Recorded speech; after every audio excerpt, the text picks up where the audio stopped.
그 이제 문 대표랑 이제 저랑 이 김종인 대표가 와야만 김종인 박사밖에 이 상황을 해결할 사람이 없다. 네. 막 탈당하고 난리 났을 때예요. 네. 근데 이제 문 대표 당의 중진들도 그렇게 얘기했고. 네, 네. 그거 뭐 정말 끔찍했어요. 제가 7월부터 있었기 때문에 그 연말의 상황을 잘 알잖아요. 근데 문 대표님 입장에서는 김 대표가 오지 않을 거라는 걸 다 알고 계셨죠. 그러니까 제가 2012년도에 중반에도 제가 두 분을 한번 소개를 한 적이 있었어요. 그 다음에 비대위를 가셨고, 비대위를 가시고도 사실은 선거 직전에도 한 2주 전 정도에 그 캠프에서 팽당하셨어요. 그때 이미. 이미 예. 대선을 하기도 전에 진작에 네. 본인도 알고 있었고요. 팽당한 알고 줄. 계셨어요. 2주 전, 3주 전인가 4주 전쯤에 벌써 태도가 달라진 게 있었는데, 이 김 박사님이 4년 동안을 박근혜 대통령의 가정교사를 했어요, 사실은. 한 달에 한 번씩을 만나서 경제 얘기, 정치 얘기를 해준 거예요. 못 알아듣는 건 뻔히 알 텐데. 그리고 그때 그러니까 그것도 학생이 속은 거지. 질문이 없었대요. 그게 속은 거지. 가족도 없고, 뭐 큰 돈에 욕심 없으니까 부패는 없을 거다. 이런 생각을 하면서 그 얘기를 이제 저한테 가끔 사람 하셨는데. 보는 진짜 없는 거예요. 없는 거지. 네. 4년을 만났는데 매주 매달. 그때 이제 이 두 분이 이제 좋지 않은 상태구나 해서 이제 그때 제가 이제 사실 문 대표님하고 한번 만나게 해드려서 이분이 마지막 순간에 우리 손을 들어주면 되지 않을까라는 그런 깜찍한 생각을 제가 했어요. 근데 일주일인가 닷새 남겨놓고 박 캠프에서 다시 연락이 온 거예요. 그거 알았겠지. 마지막에. 아니야. 몰랐어. 그거는 전혀 몰랐고, 오케이를 한다고 대답 안 하셨어요. 그때는 내가 그럴 입장이 아니다라고 딱 거절하셨어요. 근데 했는데, 한 닷새인가 남겨놓고, 이제 판세가 안 좋아진 거죠. 그러니까 다시 전화를 해서, 이제 만나자고 해서, 사실은 뭐, 박사님을 어떻게 모시려고 했는데, 뭐 이래가지고 또 거기 넘어가셔서 마지막에 TV까지 나오신 거죠. 그리고 나서, 사람 보고 기도 얇아야지. 딱 그 대통령의 그 당선이 되고 나서 지금까지 전화가 없대요. 이 바보야, 바보. 바보야. 바보야. 그런데 이제 그러고선 굉장히 많은 상처를 입으셨어요. 제가 그 홍보위원장을 간 다음에 굉장히 걱정을 많이 하셨어요. 손 대표 같은 사람이 그런 판에 들어가서 일하기 힘들 텐데. 가실 때도 들어오실 때도 상의를 했을 거 아닙니까? 저는 가기 전에도 상의했는데, 문 대표 문재인이라는 사람하고의 관계는 알지만, 될 수 있으면 나는 안 갔으면 좋겠다라고 얘기를 정치에 하셨어요. 끼지 마라? 네, 하지 마라. 근데, 제가 그랬어요. 정치라는 게 원해서 가는 것도 아니고, 이게 지금 제가 그냥 볼 수만은 없는 상황인 것 같습니다. 라고 했더니, 본인이 정 가겠다면 할 수 없지만, 그 판에서는 아무도 믿으면 안 된다. 계속 궁금해 하시더라고요. 네. 어떻게 그래서 되나? 저는, 이분이 이 판이 도대체 어떻게 돌아가는 거예요? 뭐 이런 얘기. 그러면 이제 제가 얘기를 이렇게 해드리면서 이분이 아직도 정치에 관심 있으시구나 하다가 이제 문 대표님하고 슬쩍 얘기를 한 거죠. 김 대표님을 우리가 이 상황에 모셔오면은 지금 이 판이 좀 안정이 되지 않을까요? 했더니 문 대표님은 그 큰 눈이 더 커지면서 그분이 오실까요? 그때부터 이제 제가 한번 해보겠습니다라고 한 거죠. 근데 한 4, 5개월 걸렸어요. 안 오시겠다고. 정치 안 한다. 마지막에 참으로 어렵게 모셔왔고 1월 15일 날 이 넘겨주는 그 상황까지 저는 정말로 많이 힘든 일이 많았어요. 두 분이 남자들이 말귀를 잘 못 알아듣는 게 있잖아요, 원래. 두 분이 직접 전화를 안 해요. 그러니까 이분은 이 사람한테 얘기해서 이 사람이 여기다 연락을 하고 이 사람이 하는데 그 중간에서 자꾸 말이 달라지는 거죠. 그러니까 이쪽에서 이쪽대로 뭐 문 대표가 이런 생각을 하고 있는 것 같다. 이쪽에서 이쪽대로 저쪽에 뭐 누구가 어떻게 한다. 이런 얘기들이 들려서 나중에 이제 제가 중간에서 이분 확인하고 다시 아닙니다. 이분 확인하고 이 작업을 했어요. 그리고 마지막에 오시고 나서도 이제 문 대표님은 선대위를 먼저 만들어 놓고 그것이 자연스럽게 이제 한 3일 정도 뒤에 비대위로 넘어가도록 한다. 그랬더니 벼랑간 누군가가 자꾸 얘기를 하는 거예요. 이 김종인 박사한테. 지금 시간을 끌고 있다, 나중에 안 넘겨질 수도 있다, 막 이런 얘기를 하는 거죠. 절대 아닙니다. 절대 아닙니다. 해서 다시 한번 확인하고, 절대 아닙니다. 자연스럽게 넘기기 위해서 이렇게 하는 겁니다. 해서 이제 마지막에 넘겨주면서 둘이 손을 잡고 박수를 치고 하면서 그때 김종인 대표님이 그러셨거든요. 나는 오늘 이 문 대표를 보면서 일말의 감동도 느껴졌다. 총선도 그때 했어요. 총선을 앞두고 이렇게 전권을 내려놓고 나한테 넘긴다는 것 자체는 놀라운 일이다. 그랬었어요. 거기까지. 자기가 이렇다고 했더니 이제 손혜원이 우리끼리 얘기지만 우리도 저하고 다 박사님하고 둘이 얘기하지만 혼자 하신 거 아니지 않습니까? 이건 그래서- 공개된 거잖아요. 예. 그렇죠. 팩트를 한번 때린 거죠. 왜냐하면 공개적으로 김종인 전 대표가 나는 이런 수모를 참으면서 내가 일당을 잃었다고 하니까 그 전후사정을 다 아는 손혜원이 우리 둘끼리는 알지만 그거 혼자 한 거 아니잖아요. 라고 이제 일단 살짝 때렸어요. 그 문 대표님은 참고 있는데 김종인 박사님 계속 이렇게 문 대표를 일방적으로 공격을 하는데 문 대표님이 그걸 받아서 같이 싸우는 사람이 아니잖아요. 그렇죠. 그 양반이 그렇죠. 문 대표님은요, 지난번에 제가 JTBC에 뭐 얘기해갖고 뭐 노인은 안 바뀐다 뭐 이런 얘기해갖고 한번 난리가 났었지 않습니까? 제가 이제 인터뷰 갔는데 이제 얘기하다가 김종인 대표한테 대해서 물어보니까 뭐 노인네들은 안 바뀌어요 원래. 라고 논평했다가 난리가 났죠. 종편만 본다고. 예. 종편만 본다고. 그 노인네 종편만 봐요. 노인네가 뭐 바뀔 리가 있어요? 그때도 저한테는 한마디 안 하셨는데 문 대표가 저한테 전화를 하셔서 너무 심기를 건드리지 마라. 같이 갈 사람인데.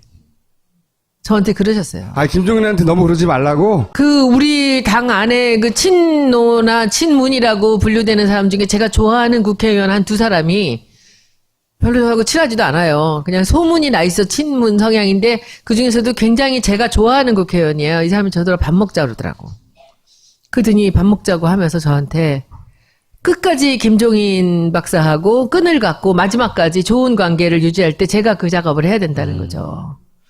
그러니까 지금 문 대표 쪽에서 사람들은 저한테 이 김종인 대표 화나게 하지 말고 원래 처음에 오시고 온 분이니까. 네, 그렇게 했고 저는 지금도 김 박사님 존경해요. 누가 저를 어떻게 때리든지 간에. 그런데 저는 이분 지금도 이해가 안 되는 게 제가 질문하면 그냥 웃고 대답을 안 하세요. 근데 왜 이분이 이렇게 불신을 하는가? 처음에는 감동까지 했다 그러놓고. 네. 그 얘기도 하셨어요. 여기다가 보면 왜냐면 김종인 대표가 당도 하나 제대로. 저는 저 글을 보고 되게 열받았어요. 뚜껑이 열린 게 저런 얘기를 어떻게 해요? 당을 추스리지 못했던 사람이고 당 와해 직전까지 몰고 간 게 문 대표냐고요. 나간 사람들이지. 근데 그 사람들이 제가 오늘 여러분들한테 비밀 하나 알려드릴게요. 그때 온갖 일을 다 당했지 않습니까? 바로 옆에 있는 원내대표가 맨날 최고위 때마다 까고. 원내대표 이종걸 원내대표. 그리고는 그런데 안철수 의원을 설득하려고 굉장히 많은 노력을 하셨었어요. 근데 이것도 문 대표님이 얘기하신 게 아니라 어떤 옆에 있는 분이 얘기를 해주셨는데 여러분들 기억나세요? 문 대표께서 안철수 대표 집에 찾아간 거? 예. 찾아갔죠. 찾아가서 뭐 했게요? 초인종을 눌렀죠. 네. 문 열었게요? 안 열었게요? 안 열었죠. 안 열었죠. 주머니에 사퇴한다는 편지 이걸 갖고 갔대요. 프린트해서. 가서 만나면 내가 내려놓을게 네가 해라. 큰일 날 뻔했네. 근데 문을 안 열어줘서 안 주고 왔는데 아무 대안이 없었던 거예요. 이 상황에서. 당도 하나 제대로 추스리지 못했고 당 와해 직전까지. 그 순간에도 안철수 의원 말고 딴 사람들한테는 넘겨주지 않으려고 생각했던 거예요. 그래서 그 중에서 안철수 의원은 그래도 이 중에선 제일 믿을 수 있겠다 해서 내가 당신한테 당대표를 넘겨주고 그러면 사퇴를 하겠다라는 걸 들고 갔는데 문을 안 열어줬는데 결국 지금 안철수 의원도 팽당하게 생겼지 않습니까? 근데 이런 상황에서 김종인이라는 사람 지금 우리 당의 지지자들이 얼마나 김종인 대표를 싫어합니까? 저까지 같이 싫어하죠. 근데 저는 지금도 김종인 대표에 대해서 저는 끈이 있어요. 저는 이분에 대해서 제가 그랬어요. 김종인 대표한테 마지막 순간까지 김 대표를 다 버리고 다 떠나더라도 그 옆에 마지막 남아있을 게 저하고 주진영만 남아있을 겁니다. 네, 청문회 때 화제가 됐던 주진영 씨. 주 박사도 사실 뭘 바라고 들어온 건 아니었죠. 그런데 실제로 저는 비례대표 줄 줄 알았어요. 얘기가 있었죠. 근데 안 하더라고요. 근데 그런 안 지식으로 줬다면 김종인 대표가 안 줬다는 안 준 거예요? 거죠. 김종인 대표가 데려오지 않았나요? 처음에? 데려왔죠. 왜 그랬죠? 그 친구가 호불호가 좀 있습니다. 실력은 있는데 성격이 강하니까? 강하죠. 네. 그러니까 이제 좀 피해 입는 사람들도 있고 그렇다고 하지만 뭐 항상 그런 악역을 대기업에서 맡겼기 때문에 구조조정해야 되는데 항상 이제 칼잡이 시키고 했죠. 그런데 뭐 이번에 청문회에서 보셨지만 그 친구는 하고 싶은 말 다 하는 친구예요. 실력 있고. 근데 둘이만 남아있을 거다라고 하는데 전 지금도 그렇게 생각합니다. 근데 김 박사님. 이런 말씀을 하셔도 김종인 대표가 SNS 잘 하지도 않고 파파이스는 더구나 안 볼 거고. 아까 그 말씀드렸던 그 우리 당에 그 옆에 호위무사들이 있습니다. 예. 그리고 정보들 다 듣고 있을 거예요. 근데 뭐 저한테는 얘기 안 하십니다. 뭐 제가 무슨 굳이 김 박사님한테 흠잡을 일을 한 건 없으니까. 근데 이 얘기도 있는 그대로예요. 그러면 당을 직전까지 와이 직전까지 몰고 갔다? 그리고 뭐 이걸 추스리지 못했다? 근데 그 이분을 너는 누구도 찬성하지 않던 이분을 모셔왔잖아요. 문 대표가. 저는 하수인을 했고. 근데 왜 그러신 것 같아요? 저는 지금도 그렇게 생각을 합니다. 이분이 자기가 무슨 대권 욕심이 있고 그런 거는 아니라고 봐요. 이분은 자기가 대중적인 그 지지도나 대중성이 없다는 걸 잘 알고 계세요. 근데 이분은 경제학자잖아요. 그러니까 경제민주화에 대해서 굉장히 그 다급한 마음이 있습니다. 근데 그동안 대통령이 DJ 때부터래요. 그 이분이 노태우 대통령 때 경제수석을 굉장히 잘했잖아요. 지금 안종범하고 비교해보면 정말 잘했거든요. 그때 많은 일들을 이뤘는데 내가 지금 내가 이 세상을 떠나기 전에 경제민주화를 지금 준비해 놓은 걸로 완성을 해서 우리나라를 살리겠다라는 생각을 하는데 대통령 되기 전에는 박근혜까지도 다 이분한테 같이 일을 하자고 해놓고 되고 나선 다 배신을 때렸잖아요. 경제민주화를 잘할 사람이 반기문이라는 것도 너무 웃기잖아요. 아, 근데 그거는 이런 거죠. 지금 김 박사님 입장에서는 그 내각제를 해서 총리가 되면 대통령이 나를 어떻게 못할 것이다라는 생각을 하시는 거 아니겠어요? 본인이 총리가 되면? 그렇죠. 아, 대통령은 아니고 총리 욕심은 있어요? 총리 치는 거지 대통령 아무나 시키면. 그러니까 지금 이렇게 세 사람이 내면 니들이 경쟁해. 그럼 니들이 적당하면 내가 대통령 시켜줄게. 내각제 만들어서 날 총리. 그거죠. 이분은 지금 그 계산이라고 저는 생각이 들어요. 근데 그러면 뭐 정치에 욕심이 없는 게 아니잖아. 내각제가 돼서 경제민주화를 총리가 해야 된다는 거지. 하기 위해서 내가 총리가 돼야 되기 때문에. 그치, 대통령은 내가 찍는다는 거지. 욕심이 넘친 노욕 맞는데, 그러면? 근데 거기 우리 당이 이미 30명 정도가 많이 동조를 하고 있잖아요. 그런데 왜 문재인하고는 그렇게 척을 지냐고. 문재인 쪽에서는. 왜냐하면 네. 그 이유는 딱 하나예요. 내 힘을 빌지 않고 대통령이 될 수 있는 사람은 그 사람 하나거든요. 정답! 근데 다른 사람들 4명은 다 이분이 도와야만 대통령이 될 수 있는 거예요. 그러니까 하는 거죠. 그런 의도도 알겠고, 그런 이유도 알겠는데, 근데 앞으로 계속해서 이러실 거잖아요. 이분이 지금 하는 페이스를 보면, 앞으로 대선이 다가오면 다가올수록 더욱더 문재인은 안 되고, 지금도 당장 자기 당인데, 자기 당의 후보는 냅두고, 아직 정치 제대로 선언도 안 한 사람들, 그 사람이 괜찮다고 계속 얘기하고 있잖아요. 그러니까 이 사람 괜찮다고, 이 사람 괜찮다고 그랬다, 이 사람 괜찮다. 그렇죠. 너도 할 수 있어. 4명이에요, 지금. 이걸 경쟁을 시켜서 나한테 한번 충성 경쟁을 해봐. 네. 이거죠. 본인에 대한 과대평가도 굉장히 심한 것 같아요. 아, 근데 이제 그게 그렇게 얘기할 수 없는 게, 보세요. 지금 이 개혁보수신당에서 30명이 나갔잖아요. 이 사람들한테 리더가 없어요. 그러니까 김종인도 탈당할 수 있다?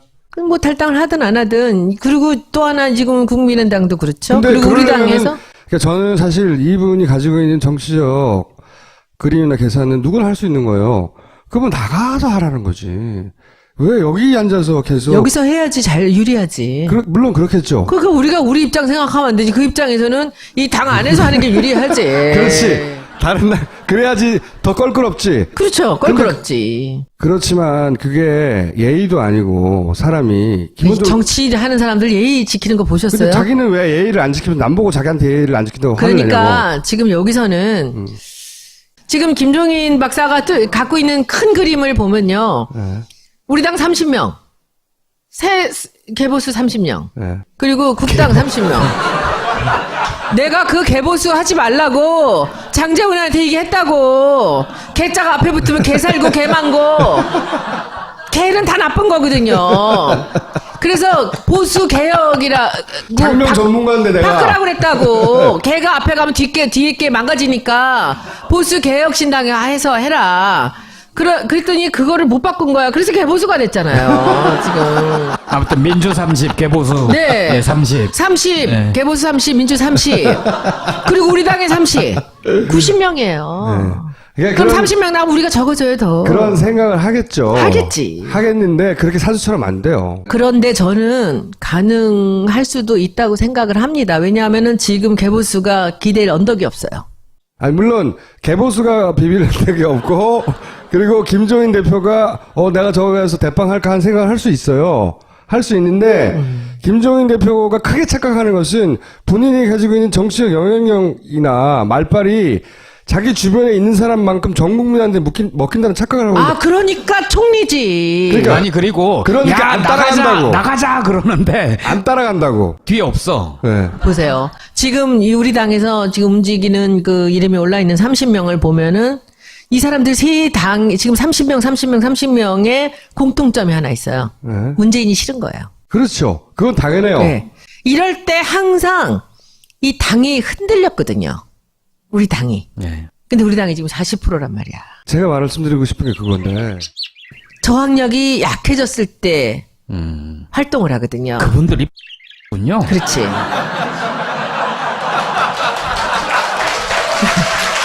그런데 지금 저항력이 강하다는 얘기죠. 그러니까 지금 지금 추 대표가 강단이 있어요. 추미애 대표가 이 박지원 대표의 천적이거든요. 너무 좋아 둘이 싸우는 거 보면 박지원 원내대표가 남자 정치인들 대부분을 구워 삶아요. 점점 먹어요 진짜. 진짜로 다 점점 먹는데 추미애한테는 안 통해. 그래서 그렇게 추미애를 싫어해요. 왜냐하면 예. DJ하고 얘기에서도 추미애 대표가 밀릴 게 없거든요. 저는 추미애 대표랑 지난번에 그 워크샵 갔다 무등산을 같이 밤에 올라갔어요. 판사가 아무나 되는 건 아니잖아요. 판사 됐고 이쁘고 똑똑한데 20대에 딱 버리고 나왔잖아요. 김대중 대통령 보고. 그래서 왜 그랬냐고 제가 물었어요. 그랬더니 대답을 안 해요. 그리고 뭐라 그러냐면은 제 위에 상사가 제가 나가고 나서 2달 동안 술만 마셨대요. 이렇게 얘기를 해요. 그 상사가 너무 이뻐한 거야, 다들. 박지원 대표가 아무리 DJ를 팔아도 김홍걸 위원장이 뭐라고 얘기하면은 아버지 얘기니까 하듯이 기행하죠. 추미애 대표는 정말 그 적자 중에 적자거든요, DJ한테는. 그러니까 뭐라고 꿀릴 게 없어. 이 사람은 굉장히 뭐랄까 열등감이 없는 사람이에요. 그분의 단점도 있어요. 단점도 있는데 지금 탄핵 정부를 되돌아보시면 몇 번 욕먹었잖아요. 크게.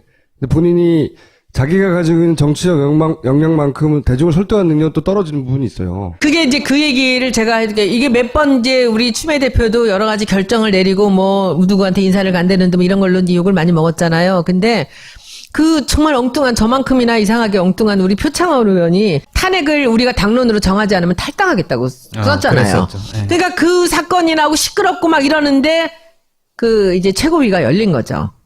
근데 최고위에서 어떤 일이 있었는지 모르겠습니다. 그런데 당론으로 12월 2일 정한 거예요.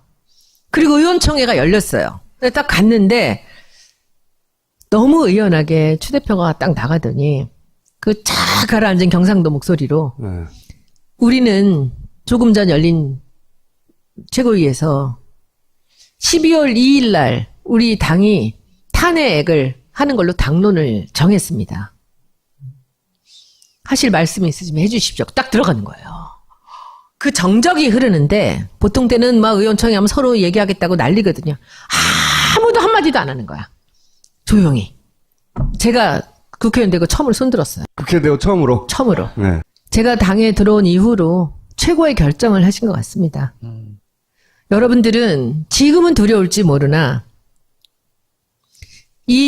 우리가 이 당론으로 이렇게 정했다는 것이 나가고 나서 그게 2일날 탄핵이 되든 안 되든 우리가 이렇게 단호한 결정을 내렸다라는 것이 우리 지지자들로 하여금 우리한테 얼마나 큰 갈채를 보낼지는 지지율이 얘기해 줄 겁니다. 그리고 그날 이후로 네. 쭉쭉 올라가고 있죠. 쭉쭉 올라가기 직전에 박지원이 스텝이 꼬이기 시작한 거야. 그날 JTBC 나간 거예요. 그랬죠. 버벅거리는. 그래서 이 허둥지둥 하던 거 있잖아요. 9일로 했다가 뭐 5일로 했다가 5일이라고 뭐 나중에 막 하다가 그 다음에 9일로 하고 거기서 꼬여버린 거야. 그러니까 추미애가 저 미운 추미애가 그 결정이 그 결정. 결정적이었어요. 그랬어요. 근데 그 결정에 그 추미애 대표가 얼마나 결정적인 결단을 내렸는가를 볼 수 있고 여기에 1등 공신 누구죠? 표창원이죠. 표창원 의원한테 제가 나중에 물었어요. 표창원 의원이 그 얘기를 썼을 때 자기는 탈당하겠다라고 얘기할 때 밑에다가 제가 댓글 달았어요. 탈당할 때 동료가 필요하시면 얘기하세요. 그리고 나서 나중에 물어봤어요. 어쩌려고 그런 무서운 카드를 던져요. 그랬더니 웃더니 하는 말이 저는 정치 그만하려고 그랬어요. 국회의원도 던지려고 그랬대요. 그냥 이 얘기는 뭐냐면 국민들이 이렇게 원하는데 왜 당이 움직이지 않느냐는 거지. 근데 그날 이후로 우리 당이 자신감을 찾았어요. 그래서 30 안 나간다고요. 그래서 30, 90배 안 돼. 그래서 저는 이제 여러분들한테 부탁할 거는 특히 이렇게 총수님이나 이제 이런 분들한테 부탁할 거는 이 상대가 그렇게 잔수로 이렇게 이리 치고 저리 치고 찌르고 들어올 때는 맷집이 강해서 그냥 아무렇지도 않게 넘기던지 아니면은 그냥 같이 찔러야죠. 근데 지금 같은 이런 상황에도 제가 오죽하면 제가 나섰겠습니까? 가만히 있어요. 그럼 이럴 때 이제 제가 추 대표 같은 분이 이제 해야죠. 계속 이렇게 해당 행위 하시면 안 되지요. 라는 말을 그냥 최고위에서 한번 해야지. 다른 사람이 그렇게 해당 행위 하는 그런 얘기를 이 당의 후보가 되는 누구든지 간에 그렇게 그 폄하를 하고 그렇게 직설적으로 그렇게 비방을 하면 그게 있을 수 있는 일입니까? 말도 안 되죠. 네. 왜 이분이 얘기할 때는 가만히 있냐고요. 우리 당도 가만히 있고 언론은 다 싸움하는 걸 좋아해요. 언론은 뭐든지 싸워야 좋아해요. 평화로우면 기사거리 없다고 맨날 한숨 쉬고 있거든요. 꼭 그렇지는 않습니다. 기자셨구나. 깜빡했어요. 김종인 대표가 자꾸 이러는데 손혜원 의원이 그 한계점을 넘어갈 때 끝장나겠네요. 아니, 저는 이런 거예요. 만약에 저는 김 대표님이 개헌 얘기할 수 있고 내각제 얘기 다 맞는 얘기일 수도 있습니다. 그러나 문재인을 밟고 올라가려고는 하지 말란 얘기예요. 그쵸? 자기 생각 갖고 자기 이론으로 나갈 수 있는 분이잖아요. 근데 왜 그 사람 카드는 맨날 문재인이어야 되냐고요. 자기 힘으로 나가라고. 그러면. 그러니까 이분이 언론에서 좋아하는 게 이분한테 얘기시키면 계속 문재인을 까거든요. 저한테 한번 그러더라고요. 나는 미련 없어요. 나는 미련 없어요. 이 당에. 나는 그만두면 떠나면 그만이고 이렇게 얘기를 해요. 그래서 내가 다 정말 쓰러져가는 당을 이제 살려놨더니 이래요. 그래서 제가 앞에서 딱 그랬어요. 박사님, 꼭 그렇게만 얘기하실 수 없는 게 박사님도 박근혜 비대위원으로 정치 인생 마감하셨는데 지금 야당 대표하셨지 않습니까? 지금 정점 찍으시지 않았습니까? 혼자만 뭔가를 베풀었다고 생각하시면 안 되죠. 문 대표 때문에 정치인으로서 최고의 자리에 가지 않으셨습니까? 그리고 총선을 진두지휘하셨고 그래도 저는 지금도 정청래 의원 공천 탈락은 저는 이해할 수 없습니다만 그러면 그냥 웃으세요. 저는 사실 김종인 대표한테 제가 어긋나기 시작한 게 정청래 의원 공천 탈락입니다. 그때 저는 사실 참을 수가 없어요. 제가 그날 당일날 아침까지 문자를 넣었어요. 정청래 공천 탈락이란 소문이 자꾸 나길래 박사님 정청래는 자르시면 안 됩니다. 정청래한테는 이 젊은이들의 아주 이 지지자들이 많은 사람들이 따라붙어 있기 때문에 안 됩니다. 그런 일 없습니다. 이러셨어요. 근데 그렇게 되고 나서 이제 제가 당에 안 나가기 시작했어요. 홍보위원장이었잖아요. 그러다가 엉뚱하게 이 사람들 책임이 있어.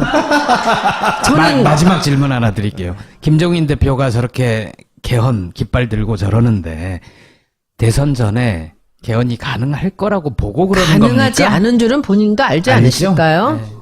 그래서 이제 얘기로는 그런 얘기들도 아주 유력한 그 정치평론가는 그렇게 얘기를 하더라고요. 이렇게 해서 그 문 대표가 선거 공약으로 이 개헌 공약을 내게 만들려는 작전이 아닌가. 그런 거죠. 네. 네, 그런 얘기들도 하는데 저는 잘 모르겠습니다. 거기까지는. 박지원 원내대표의 천적이 추미애였듯이 김종인 전 대표의 천적은 사실은 손혜원 의원 아니에요. 저는 좋아합니다, 김 박사님. 아니, 좋아는 계속 하면서 아닌 건 아닌 거죠. 제 말이 그거예요. 예. 좋아하는데 아니잖아. 아니요, 저는 김 박사님이 본인의 소신으로, 본인의 이론으로, 본인의 그 경제 능력과 정치 능력으로 저는 좋은 사람들하고 모아서 본인의 뜻을 이룰 수 있을 수도 있다고 생각합니다. 그러나 문재인을 밟고 가지는 마십시오라고 말씀드리고 저는 떠납니다. 네, 감사합니다.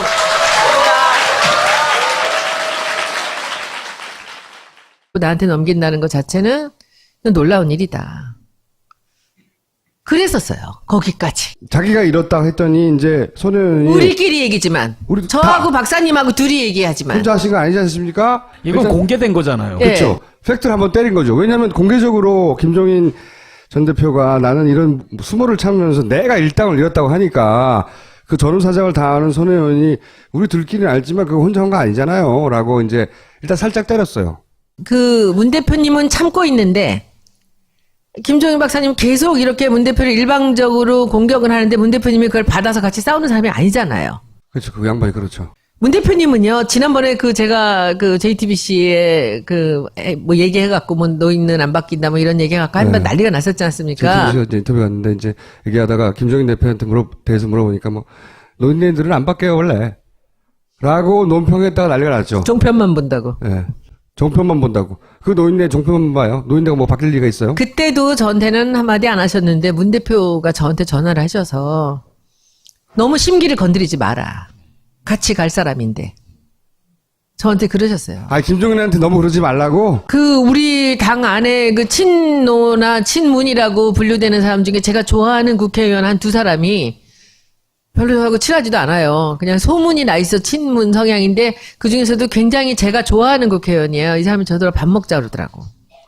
그러더니 밥 먹자고 하면서 저한테 끝까지 김종인 박사하고 끈을 갖는데 일주일인가 닷새 남겨놓고 박캠프에서 다시 연락이 온 거예요. 그거 알았겠지. 마지막에. 아니야. 몰랐어. 그거는 전혀 몰랐고, 오케이를 한다고 대답 안 하셨어요.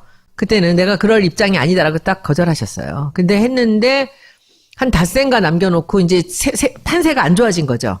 그러니까 다시 전화를 해서, 이제 만나자고 해서, 사실은 뭐, 박사님을 어떻게 모시려고 했는데, 뭐 이래가지고 또 거기 넘어가셔서 마지막에 TV까지 나오신 거죠. 그리고 나서, 사람 놈 보고 기도 얇아가지고. 딱 대통령의 당선이 되고 나서 지금까지 전화가 없대요. 이 바보야, 바보. 바보야. 바보야. 그런데 이제 그러고선 굉장히 많은 상처를 입으셨어요. 제가 홍보위원장을 간 다음에 굉장히 걱정을 많이 하셨어요. 손 대표 같은 사람이 그런 판에 들어가서 일하기 힘들 텐데. 가실 때도 들어오실 때도 상의를 했을 거 아닙니까? 저는 가기 전에도 상의했는데, 문 대표, 문재인이라는 사람하고의 관계는 알지만, 될 수 있으면 나는 안 갔으면 좋겠다라고 얘기를 정치에 하셨어요. 끼지 마라? 네, 하지 마라. 근데, 제가 그랬어요. 정치라는 게 원해서 가는 것도 아니고, 이게 지금 제가 그냥 볼 수만은 없는 상황인 것 같습니다. 라고 했더니, 본인이 정 가겠다면 할 수 없지만, 그 판에서는 아무도 믿으면 안 된다. 계속 궁금해 하시더라고요. 네. 어떻게 그래서 되냐. 저는, 이분이 이 판이 도대체 어떻게 돌아가는 거예요? 뭐 이런 얘기. 그러면 이제 제가 얘기를 이렇게 해드리면서 이분이 아직도 정치에 관심 있으시구나 하다가 이제 문 대표님하고 슬쩍 얘기를 한 거죠. 그 마지막까지 좋은 관계를 유지할 때 제가 그 작업을 해야 된다는 거죠. 그러니까 지금 문 대표 쪽에서 사람들은 저한테 이 김종인 대표 화나게 하지 말고. 원래 처음에 오시고 온 분이니까. 네, 그렇게 했고, 저는 지금도 김 박사님 존경해요. 누가 저를 어떻게 때리든지 간에. 그런데 저는 이분 지금도 이해가 안 되는 게, 제가 질문하면 그냥 웃고 대답을 안 하세요. 근데 왜 이분이 이렇게 불신을 하는가. 처음에는 감동까지 했다고 그래놓고. 네. 그 얘기도 하셨어요. 여기다가 보면. 왜냐면 김종인 대표가 당도 하나 제대로. 저는 저 글을 보고 되게 열받았어요. 뚜껑이 열린 게. 저런 얘기를 어떻게 해요? 당을 추스리지 못했던 사람이고, 당과의 직전까지 몰고 간 게 문 대표냐고요. 나간 사람들이지. 근데 그 사람들이, 제가 오늘 여러분한테 비밀 하나 알려드릴게요. 그때 온갖 일을 다 당했지 않습니까? 바로 옆에 있는 원내대표가 맨날 최고위 때마다 까고. 원내대표 이종걸 원내대표. 그리고는, 그런데 안철수 의원을 설득하려고 굉장히 많은 노력을 하셨었어요. 근데, 이것도 문 대표님 얘기하신 게 아니라 어떤 옆에 있는 분이 얘기를 해주셨는데 여러분들 기억나세요? 문 대표께서 안철수 대표 집에 찾아간 거? 예. 찾아갔죠. 찾아가서 뭐 했게요? 초인종을 눌렀겠죠. 눌렀죠. 네. 문 열었게요? 안 열었게요? 안 열었죠. 안 열었죠. 주머니에 사퇴한다는 편지 이걸 갖고 갔대요. 프린트해서. 가서 만나면 내가 내려놓을게 네가 해라.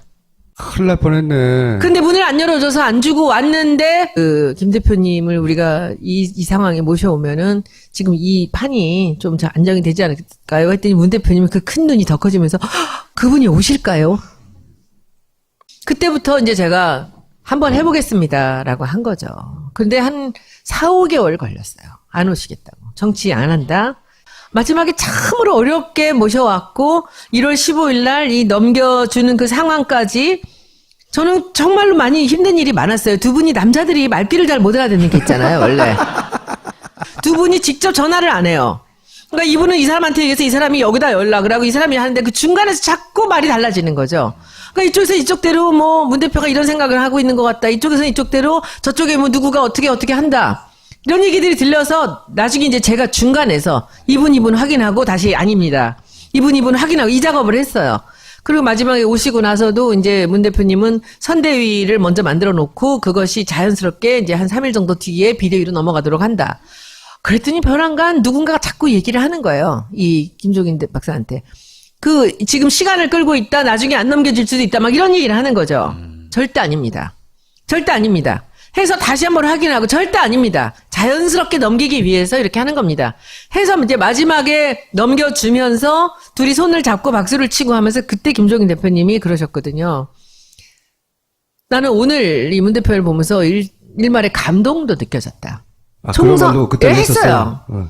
총선을 앞두고 이렇게 전권을 내려놓고 이제 문 대표랑 이제 저랑 이 김종인 대표가 와야만 김종인 박사밖에 이 상황을 해결할 사람이 없다. 네. 막 탈당하고 난리 났을 때예요. 네. 근데 이제 문 대표 당의 중진들도 그렇게 얘기했고. 네, 네. 그거 뭐 정말 끔찍했어요. 제가 7월부터 있었기 때문에 그 연말의 상황을 잘 알잖아요. 근데 문 대표님 입장에서는 김 대표가 오지 않을 거라는 걸 다 알고 계셨죠.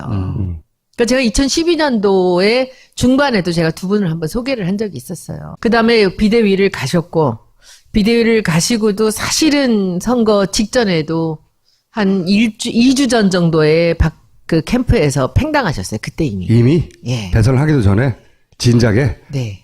본인도 알고 있었고요. 팽당한 알고 줄. 계셨어요. 2주 전, 3주 전인가 4주 전쯤에 벌써 태도가 달라진 게 있었는데, 이 김 박사님이 4년 동안을 박근혜 대통령의 가정교사를 했어요, 사실은. 한 달에 한 번씩을 만나서 경제 얘기, 정치 얘기를 해준 거예요. 못 알아듣는 건 뻔히 알 텐데. 그리고 그때 그러니까 그것도 학생이 속은 거지. 질문이 없었대요. 그게 뭘 속은 가르쳐주면. 거지. 가족도 없고, 뭐 큰 돈에 욕심 없으니까 부패는 없을 거다. 이런 생각을 하면서 그 얘기를 이제 저한테 가끔 사람 보는 하셨는데, 건 진짜 없는 거예요. 없는 거지. 네. 4년을 만났는데 매달. 그때 이제 이 두 분이 이제 좋지 않은 상태구나 해서 이제 그때 제가 이제 사실 문 대표님하고 한번 만나게 해드려서 이분이 마지막 순간에 우리 손을 들어주면 되지 않을까라는 그런 깜찍한 생각을 제가 했어요.